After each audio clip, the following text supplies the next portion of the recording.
Bienvenue dans 88 images par seconde, où je reviens chaque semaine sur les sorties nationales au cinéma et en VOD. Top Gun Maverick. Il aura fallu attendre 10 ans après la mort de Tony Scott pour que le studio produise enfin cette suite, et ça marche. Le film lui rend hommage par bien des façons. Kokinski, le nouveau réalisateur, s'est calé sur sa façon de filmer. On retrouve quelques personnages iconiques, des musiques emblématiques, etc. Si vous aimez les films de ce genre, typiques des années 80, vous ne pourrez qu'apprécier celui-là.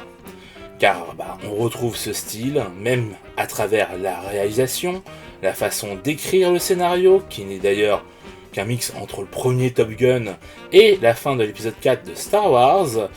Mais cela n'a plus beaucoup d'importance, car ici vous venez pour en prendre plein la vue, tout en retrouvant un univers et des personnages que vous appréciez. De plus, ça fait plaisir de voir Tom Cruise en autre chose qu'un Mission Impossible, même si j'aime beaucoup cette saga. Puis comme toujours, le personnage est très proche de ce qu'est Tom Cruise dans la vraie vie, et ça évoque le fait qu'il commence à vieillir, ce qui est plutôt bien. Puis qu'on aime ou non le premier, y a de l'émotion quoi. Une suite plus que réussie, 7 sur 10. Birds of America. Documentaire sur l'immense œuvre de Jean-Jacques Audubon sur les oiseaux d'Amérique, produit par Arte. C'est plutôt bien fait, il y a de belles images et le message du film est pertinent. Pour autant, je dois avouer que l'on s'ennuie assez rapidement, qu'il y a finalement assez peu de ces peintures mises en avant, et même lorsqu'on va dans des lieux où il a peint ces oiseaux, on se focalise plus sur les intervenants parlant de son art et de ce qu'il avait malheureusement prédit, plutôt que de ses œuvres. Donc un peu déçu, même si loin d'être inintéressant, mais pas sûr que ça ait sa place au cinéma, selon moi. 4 sur 10. Les crimes du futur. Réflexion sur l'évolution de l'espèce humaine, le transhumanisme sur le besoin d'attention, les déviances sexuelles se mouvant ici en scarification des corps par l'ablation d'organes, mais aussi sur notre consommation, avec notamment un groupe mangeant littéralement nos déchets, qui ici sont représentés par le plastique.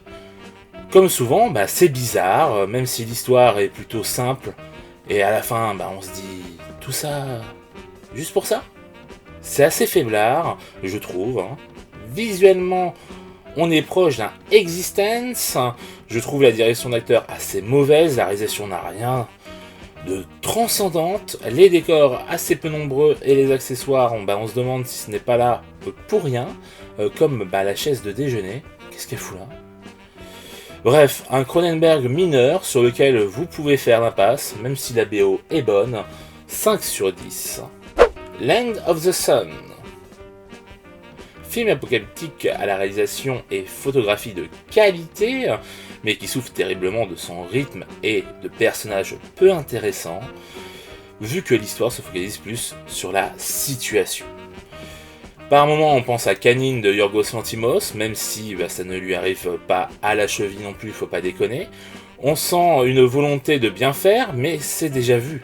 Le final est attendu et fait beaucoup penser au terminus de la série The Walking Dead. Bref, il y a mieux dans le genre, mais au moins il y a de belles images, et ses références sont loin d'être mauvaises. 5 sur 10.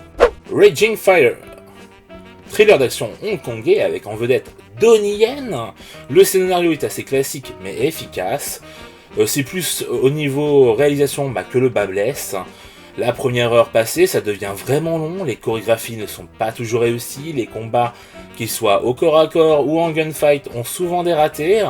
Dommage, car sinon c'est assez prenant, mais tout ça n'est pas assez bien travaillé, et il y a même un regard caméra de la part de Donnie Yen lors d'une scène de combat.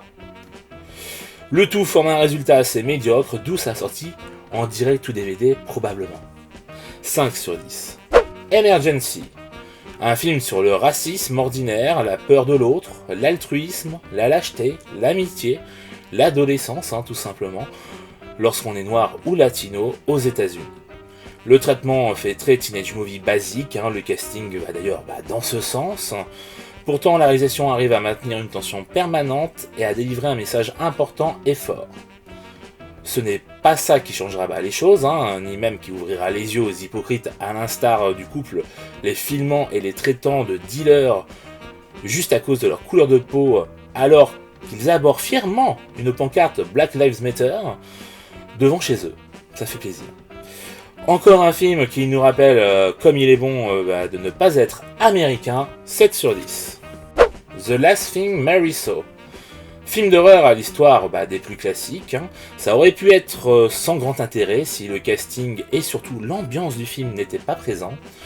Si la réalisation est bonne sans être exceptionnelle, la photographie du long métrage, quant à elle, donne au film cette ambiance qui nous capte dès le début et nous embarque avec elle jusqu'à la fin. Toutefois, le film me paraît bien long pour un film d'1h30.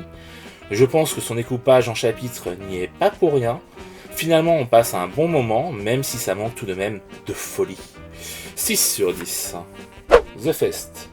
Film d'épouvante voulant plonger son spectateur dans un malaise constant, se rapprochant de par son esthétique au cinéma de Yorgos Lanthimos, oui, lui encore, mais n'ayant pas la même maîtrise.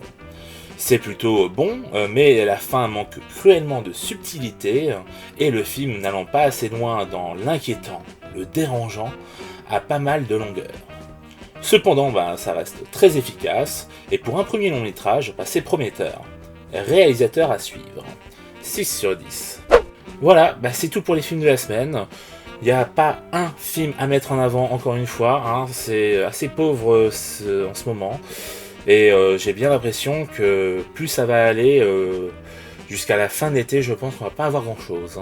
Mais bon, je vous dis quand même à la semaine prochaine. Ciao!